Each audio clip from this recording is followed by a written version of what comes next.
శ్రీ నారా చంద్రబాబు నాయుడు గారిని వారి అమృత హస్తాలతో లోగో ఆవిష్కరించవలసిందిగా కోరుతున్నాం. గట్టిగా వర్ధిల్లాలి తెలుగుదేశం పార్టీ, వర్ధిల్లాలి తెలుగుదేశం పార్టీ, వర్ధిల్లాలి నారా చంద్రబాబు నాయుడు గారి నాయకత్వం, వర్ధిల్లాలి నారా చంద్రబాబు నాయుడు గారి నాయకత్వం. జోహార్ ఎన్టీఆర్, జోహార్ ఎన్టీఆర్. Thank you sir.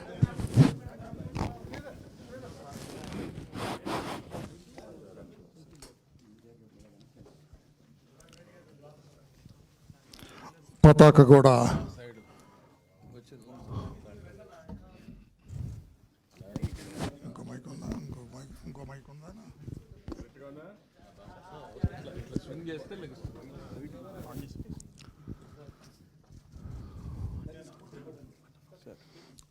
ఈ ఆవిష్కరణ గురించి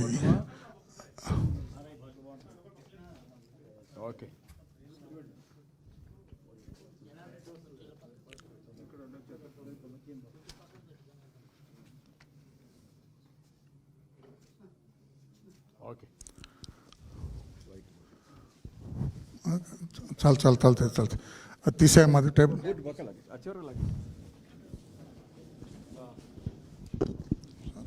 రామానాయుడు ఒకరిద్దరు రామయ్య కేశవ్ అని కూర్చోండి.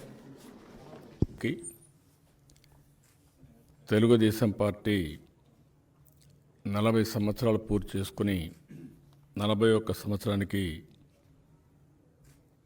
అడుగు పెట్టబోతున్నాం. ఈ సందర్భంగా 40 ఏళ్లుగా పార్టీ కోసం అహర్నిశలో పనిచేసి ఎన్నో త్యాగాలు చేసిన పార్టీ కార్యకర్తల్ని, నాయకుల్ని అందరిని కూడా మనస్ఫూర్తిగా అభినందిస్తున్నాం. ఆ రోజు ఎన్టీ రామారావు గారు ఒకటే ఆలోచించారు. రాజకీయం కోసం, అధికారం కోసం ఎన్టీఆర్ రాజకీయాలకు రాలేదు. 40 సంవత్సరాలుగా ఆయన ఆదరించినటువంటి తెలుగు జాతి ఇబ్బందుల్లో ఉన్నప్పుడు కనీసం గుర్తింపు కూడా నోచుకోని సమయంలో అన్ని త్యాగాలు చేసి నేనున్నానని చెప్పి ముందుకు రావడం, ముందుకొచ్చి తెలుగుదేశం పార్టీని ఏర్పాటు చేశారు. ఆ రోజే ఒక విజన్ ఇచ్చారు. ఈరోజు మీరు చూస్తే కూడు, గుడ్డ, నీడ. ఆ రోజు ఆయన చెప్పిన స్లోగన్ మనం చూసినప్పుడు ఏదైతే ఈరోజు ఆయన ప్రారంభించిన ₹2 కేజీ బియ్యం భారతదేశానికి ఒక ఫుడ్ సెక్యూరిటీ కింద తయారయ్యే పరిస్థితి వచ్చింది. ఈరోజు దేశం మొత్తం ఫుడ్ సెక్యూరిటీ ఇప్పుడు ఇచ్చే పరిస్థితికి వచ్చారు. ఆ రోజు ఆయన ప్రారంభించినటువంటి పర్మనెంట్ హౌసింగ్ ఈరోజు దేశం మొత్తానికి ఒక ఆదర్శంగా తయారైంది. దాని మీదనే ఈరోజు దేశం అంతా కూడా పెద్ద ఎత్తున ఈరోజు హౌసింగ్ స్కీమ్కి శ్రీకారం చుట్టారు. ఇంకొక పక్కన పార్టీ సింబల్లోనే మీరు చూస్తే చాలా క్లియర్గా రోజు ఏదైతే అవసరమైన సెక్షన్స్ అన్నిటినీ ఇన్వాల్వ్ చేసే విధంగా ఆయన ఎంబ్లం ఏర్పాటు చేయడం జరిగింది. ఆ ఎంబ్లంలో మనం చూస్తున్నాం నాగలి, రైతు సమస్యల్ని ఎప్పటికప్పుడు గుర్తు చేసే విధంగా పరిష్కార దిశగా నాగలిని పెట్టడం. అదే సమయంలో ఏదైతే పూరిళ్ళు పెట్టి ఇంత మునిపే చెప్పినట్టు దాన్ని పర్మనెంట్ హౌస్ క్రియేట్ చేయడం, యువతకు ఉపాధి కల్పించడానికి ఏదైతే చక్రం ఉందో, వీల్ ఉందో ఆ వీల్ని అందులో పెట్టి ఇండస్ట్రీస్ని కూడా సమాంతరంగా డెవలప్ చేయాలని చెప్పి ఆయన ఆ రోజు ఆలోచించి పెట్టడం జరిగింది. ఇంకొక పక్కన కలర్ కూడా ఒక శుభ పరిణామం, ఎల్లో కలర్. ఏ ఇంట్లో ఒక మంచి కొంచెం మైక్, ఏ ఇంట్లో కూడా శుభం జరగాలంటే, ఒక మంచి పని చేసుకోవాలంటే ఆటోమేటిక్గా ఎల్లో ఉంటుంది. అలాంటి ఎల్లో కలర్, ఒక ప్లెజెంట్ కలర్ తీసుకొని ఆయన ఇచ్చేయడం జరిగింది. ఈరోజు మనందరం కూడా ఈ ఫంక్షన్ని ఇంకొక పక్కన మనం చూస్తే బీసీస్కి రాజకీయంగా గుర్తింపు తెచ్చింది మొట్టమొదటిసారి తెలుగుదేశం పార్టీ. అంత మునుపు రాజకీయంగా ఆర్థికంగా గుర్తింపు లేని పరిస్థితి నుంచి రాజ్యాంగపరంగా వారికి న్యాయం చేయాలని ఉన్నప్పటికీ గుర్తింపు లేని పరిస్థితి నుంచి ఆ రోజు బీసీస్కి గుర్తింపు తీసుకురావడం, అదే మరుగా ఎప్పుడు తెలుగుదేశం పార్టీ అంటే బీసీల పార్టీ అని ఈ విధంగా మనం ముందుకు పోయే పరిస్థితి వచ్చింది. ఇంకొక పక్కన బడుగు బలహీన వర్గాలకు ఒక వేదికగా తెలుగుదేశం పార్టీ తయారైంది. ఈరోజు ఎస్సీ కానీ, ఎస్టీ కానీ, మైనారిటీ కానీ ఎవరైతే పేదవాళ్ళు ఉన్నారో వాళ్ళందరికీ అండగా తెలుగుదేశం పార్టీ పనిచేయడం జరిగింది. ఇంకొక పక్క జాతీయ స్ఫూర్తితో పనిచేశాం. నేషనల్ లెవెల్లో చాలా రీజనల్ పార్టీస్ ఉన్నాయి, కానీ తెలుగుదేశం పార్టీకి ఒక ప్రత్యేకత ఉంది. పార్లమెంట్లో కూడా ప్రధాన ప్రతిపక్షంగా తెలుగుదేశం పార్టీ పనిచేసిందంటే అది తెలుగుదేశం పార్టీ ఉండే విశిష్టత. అదే మరిగా అనేక గవర్నమెంట్లు ఏర్పాటు చేయడానికి కూడా తెలుగుదేశం పార్టీ కృషి చేసింది. ఇవన్నీ కూడా ఆ రోజు ఎన్టీ రామారావు గారు ఒక దూరదృష్టితో ఆలోచించి పార్టీ స్థాపించిన తర్వాత జాతీయ రాజకీయాల్లో కూడా ఆయనకంటూ ఒక ప్రత్యేకత తీసుకొచ్చారు. ఆయన యొక్క ఇవన్నీ విషయాలు ప్రజల్లోకి తీసుకుపోవడానికి ఆవిర్భావ దినోత్సవం సందర్భంగా మనం ముందుకు పోవాల్సిన అవసరం ఉంది. అందుకని గ్రామాల్లో ఒక ప్రోగ్రాం ఇచ్చాం. 9 గంటలకు అన్ని గ్రామాల్లో ముందుగానే పార్టీ ఏవైతే ఫ్లాగ్లు ఉన్నాయో అవన్నిటి కలర్స్ వేయడం, జెండా ఆవిష్కరణ 9 గంటలకు చేయాలి. అదే సమయంలో ఎక్కడికక్కడ ఈ యొక్క గ్రామాల్లో ఒక సెంట్రల్ ప్లేస్లో ఎన్టీ రామారావు గారి స్టాచ్యూ ఎక్కడుంటే అక్కడ పూలమాలలు వేసి నివాళులు అర్పించడం, అదే సమయం లేకపోతే ఎన్టీఆర్ ఫోటో పెట్టి అక్కడ నివాళులు అర్పించి అదే మరి అక్కడి నుంచి కార్యక్రమం ప్రారంభం కావాలి. గ్రామాల్లో గ్రామ పార్టీ అధ్యక్షుడు ఆధ్వర్యంలో ఈ కార్యక్రమాలు నిర్వహించాలి. అది అయిన తర్వాత మండల పార్టీ అధ్యక్షుడు ఇవన్నీ కోఆర్డినేట్ చేసుకోవాల్సిన అవసరం ఉంది. సెంటర్స్లో కూడా ఎక్కడన్నా ఉంటే మంచి సెంటర్ ప్లేస్లో ఒక ఫ్లెక్సీస్ కూడా పెట్టి ఎక్కడికక్కడ మనం ఒక విజిబిలిటీ తీసుకురావాలి. పార్టీ చేసిన కార్యక్రమాలు చెప్పి మళ్ళా పార్టీని కూడా ఏ విధంగా ముందుకు తీసుకుపోవాలనో ప్రజల్లో కార్యకర్తల్లో ఒక నమ్మకాన్ని కల్పించే విధంగా కార్యక్రమాలు చేపట్టాల్సిన అవసరం ఉంది. అదే మరిగా గ్రామంలో అందరినీ కార్యకర్తల్ని, లీడర్స్ని అందరినీ కోఆర్డినేట్ చేసుకోవాలి. ఈవినింగ్ సమయంలో అక్కడి నుంచి నేరుగా అన్ని గ్రామాల నుంచి కాన్స్టిట్యున్సీ హెడ్ క్వార్టర్స్కి రావాలి. అన్ని కాన్స్టిట్యున్సీ హెడ్ క్వార్టర్స్కి వచ్చి అదే మరిగా మనకుండే వెహికల్స్ అన్నీ కూడా ఏవైతే ఉన్నాయో ముందుగానే కొన్ని ఫ్లాగ్స్ అవన్నీ పంపించి జెండాలు కట్టుకొని మన యొక్క కమిట్మెంట్ని మళ్ళీ ఏ విధంగా పార్టీ కోసం పునరంకితం కాబోతున్నామో అది చెప్పే విధంగా ఈ కార్యక్రమానికి శ్రీకారం చుట్టాల్సిన అవసరం ఉంది. ఈవినింగ్ 4కి ఆ ప్రాంతంలో ర్యాలీగా బయలుదేరి వస్తే 5కి అంతా చేరుకోగలిగితే 5 to 6:30 కానీ 6:30, 7 గంటల వరకు మీటింగ్ పెట్టుకొని ఆ మీటింగ్లో 40 సంవత్సరాలు తెలుగుదేశం పార్టీ చేసిన పనులు కానీ అదే మాదిరిగా ఎన్టీఆర్ అనగానే గుర్తొచ్చేది తెలుగువారి ఆత్మగౌరవం, ఇలాంటి అన్ని విషయాలు మళ్ళా ఒకసారి ప్రజలకు రిమైండ్ చేయాల్సిన అవసరం ఉంది. అదే సమయంలో మనం చేసిన పనుల వల్ల సమాజానికి ఈ విధంగా లాభం వచ్చింది. అదే సమయంలో తెలుగుదేశం పార్టీ అవసరాన్ని గురించి కూడా భావితరాలకు ప్రస్తుతం ఉండే ప్రజలకి మనం ఎక్స్ప్లెయిన్ చేయాల్సిన అవసరం ఉంది. ఈ అవకాశాన్ని ఉపయోగించుకోవాల్సిందిగా ప్రతి ఒక్కరిని నేను కోరుతున్నాను. అదే మరి ఈరోజు తెలుగుదేశం పార్టీ హైదరాబాద్లో ఎక్కడైతే పార్టీ పెట్టి 40 సంవత్సరాలు అయింది, ఒక మామూలుగా ఒక మీటింగ్ అని పెట్టుకుంటే ఒక స్పాంటేనియస్గా ఒక రూమ్లో కూర్చొని మాట్లాడుతూ అక్కడి నుంచి లాన్ లేకొచ్చి అందరూ మాట్లాడిన తర్వాత ఇదే మంచి సమయం అని ఇమ్మీడియట్గా పార్టీ అనౌన్స్ చేసిన విషయం, అది కూడా ఎమ్మెల్యే క్వార్టర్స్లో లాన్లో అనౌన్స్ చేయడం అదొక చరిత్ర. ఏదో దీనికి ముందు ప్రిపేర్ అయ్యి లేకుంటే ఆర్భాటాలు చేసి తర్వాత పార్టీని ఇది చేయడం కాదు.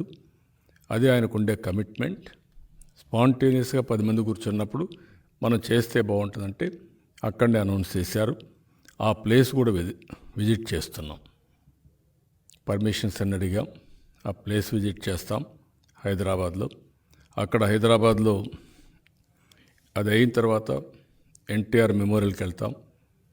మెమోరియల్ దగ్గర నుంచి నేరుగా ఎన్టీఆర్ భవన్లో మీటింగ్ పెట్టుకొని అక్కడ 40 సంవత్సరాల ప్రస్థానం మొత్తం కూడా ఒకసారి రిమైండ్ చేసుకోవడం, గుర్తు చేసుకోవడం అన్నీ చేస్తాం. అదే సమయంలో హైదరాబాద్కి పాలిట్ బ్యూరో మెంబర్స్ అందరూ, సెంట్రల్ కమిటీ మెంబర్స్ అందరూ వస్తారు. ఇక్కడ అందరూ కూడా వాళ్ళ కాన్స్టిట్యున్సీలో వాళ్ళు పని చేసుకుంటారు. ఎందుకంటే ఇది ఇంపార్టెంట్ అకేషన్ కాబట్టి ఎవరెవరు నియోజకవర్గాల్లో వాళ్ళు ఉండి వాళ్ళు పనిచేస్తారు. అదే మరి ఎన్ఆర్ఐ కూడా చాలా దేశాల్లో ఎన్ఆర్ఐ ఉంది. వాళ్ళందరూ కూడా చేయడానికి ముందుకు వచ్చారు. ఎవరెవరు చేయగలుగుతారో వాళ్ళంతా ఆ దేశాల్లో ఈ యొక్క ఆవిర్భావ దినోత్సవాన్ని వాళ్ళు కూడా జరిపిస్తారు. దానికి ఎన్ఆర్ఐ టీడీపీ కూడా కోఆర్డినేట్ చేస్తుంది. ఇది బ్రాడ్గా. ఇందులో మీరు ఏమైనా క్వశ్చన్స్ కానీ ఇంకేమైనా ఉంటే చెప్పండి.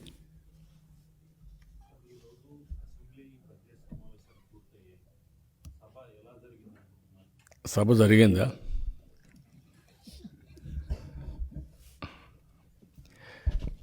గవర్నమెంట్ టోటల్గా బాధ్యతారాహిత్యంగా ప్రవర్తించారు. నేను చాలా ప్రభుత్వాలు చూశాను, కానీ ఇంత పనికిమాలిన ప్రభుత్వం కానీ బాధ్యత లేని ప్రభుత్వాన్ని నేను ఎప్పుడూ చూడలేదు. జంగారెడ్డిగూడెంలో 27 మంది కల్తీ సారా తాగి చనిపోతే ప్రభుత్వానికి బాధ్యత ఉంది, కనీస బాధ్యత ఉంది. ఇమ్మీడియట్గా వీళ్ళు స్పందించి వాళ్ళే స్టేట్మెంట్ ఇవ్వాలి. వీళ్ళు పూర్తిగా ఫెయిల్ అయితే మేము గట్టిగా మా వాళ్ళు పట్టుకుంటే కనీసం స్టేట్మెంట్ కూడా ఇవ్వకుండా మా వాళ్ళు నిరంతరం పోరాడితే వీళ్ళు చెప్పిన సమాధానం చూస్తే అది సహజ మరణాలని చెప్పి బుకాయించే పరిస్థితికి వచ్చారంటే చాలా దారుణం. ఇది నీతిమాలిన చర్య. దీన్ని మేము చాలా తీవ్రంగా ఖండిస్తున్నాం, గర్హిస్తున్నాం. ఈ జగన్మోహన్ రెడ్డి గారి యొక్క ధన దాహానికి ఆ 27 మందే కాకుండా ఇంకా చాలా ప్లేసెస్లో కల్తీ సారా వచ్చి పెద్ద ఎత్తున ప్రజలు ఆరోగ్యాన్ని పోగొట్టుకునే పరిస్థితికి వచ్చారు, చనిపోయే పరిస్థితికి వచ్చారు. మొత్తం ఎక్సైజ్ పాలసీ అంతా జగన్మోహన్ రెడ్డి కల్తీ ఎక్సైజ్ పాలసీ. ఆయనకు కోసరమే పెట్టిన పాలసీ అది.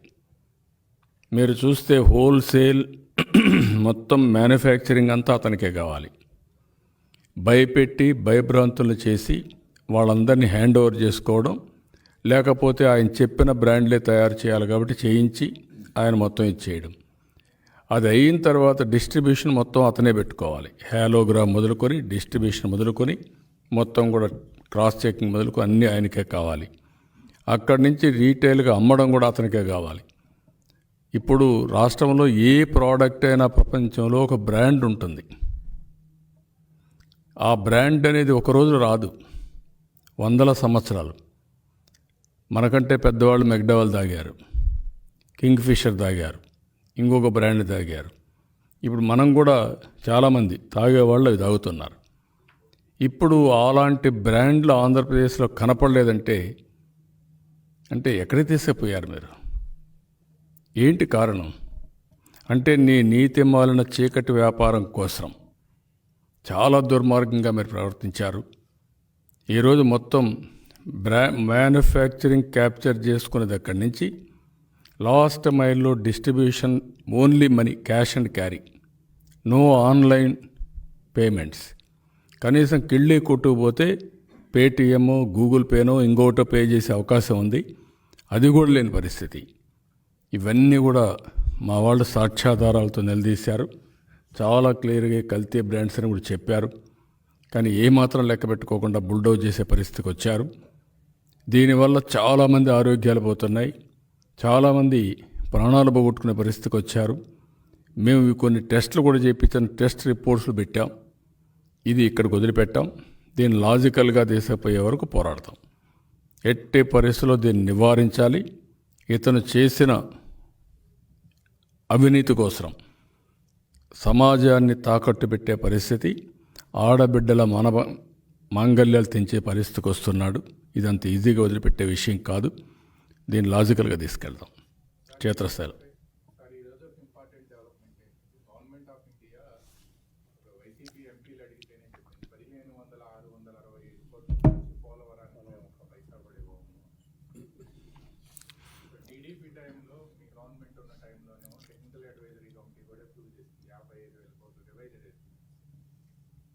నేను అడుగుతున్న ఒక మాట, అదే బాధ వేస్తుంది తలుచుకుంటే ఇవన్నీ. ఆ రోజు పోలవరానికి 55,000 కోట్లు అవుతుందని టెక్నికల్ అడ్వైజర్ టీఏసీకి అవన్నీ రిపోర్ట్ ఇచ్చి ఒక స్టేజ్లో మినిస్టర్ గారు కిందికి పందికి ఫైల్స్ తిరుగుతూ ఉంటే, కాదు అవసరమైతే ఇరిగేషన్ డిపార్ట్మెంట్ ఢిల్లీలో పెడతాం, గెస్ట్ హౌస్లో పెడతాం, అన్ని ఫైల్స్ పంపించి అన్నీ మీకు ఇచ్చిన తర్వాత మీరు సాటిస్ఫై అయిన తర్వాత తిరిగి వస్తాం, అంతవరకు తిరిగి రామని చాలా స్పష్టంగా చెప్పి పంపించాను. అదేవిధంగా గడ్కరీ గారు ఇక్కడికి వస్తే గడ్కరీ గారు చాలా స్పష్టంగా ఆ డ్యామ్ సాక్షిగా బ్యాక్గ్రౌండ్ డ్యామ్ పెట్టుకొని చెప్పాడు. మొత్తం R&R, land acquisition, project cost ఇవన్నీ మా బాధ్యత అని చాలా స్పష్టంగా చెప్పారు. అలాంటి పరిస్థితి నుంచి ఇప్పుడు వీళ్ళు ఎక్కడికి తీసుకుపోయారో నాకైతే అర్థం కావడం లేదు. 50,000 కోట్లలో 15,600 కోట్లు వాళ్ళు ఇస్తే మిగిలిన 40,000 కోట్లు రాష్ట్ర ప్రభుత్వం భరించాలి. ఈయన దగ్గర పైసలు లేవు, అంత డబ్బులు పెట్టే పరిస్థితి కూడా లేడు. ఎందుకు వచ్చింది ఈ దౌర్భాగ్యం అని అడుగుతున్నా. ఈ ముఖ్యమంత్రి యొక్క అసమర్థత వల్ల.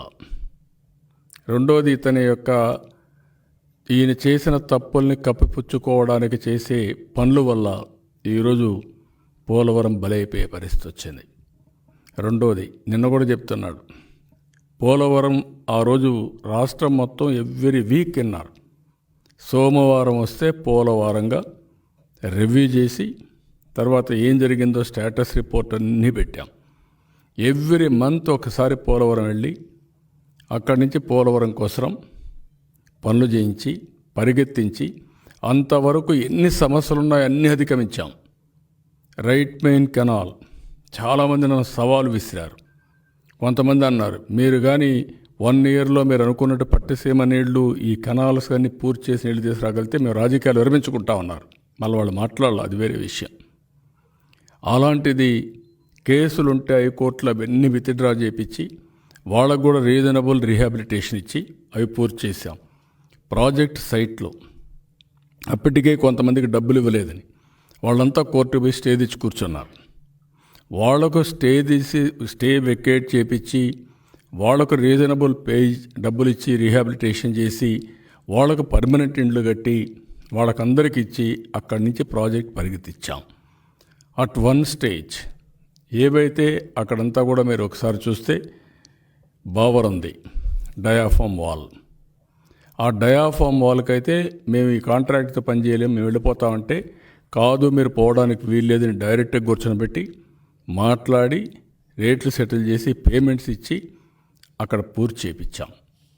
మొన్న ఇటీవల మీరు చూస్తే ఇప్పుడు మాట్లాడుతున్నారు డయాఫామ్ వాళ్ళు ఏమైంది చెప్పాలా.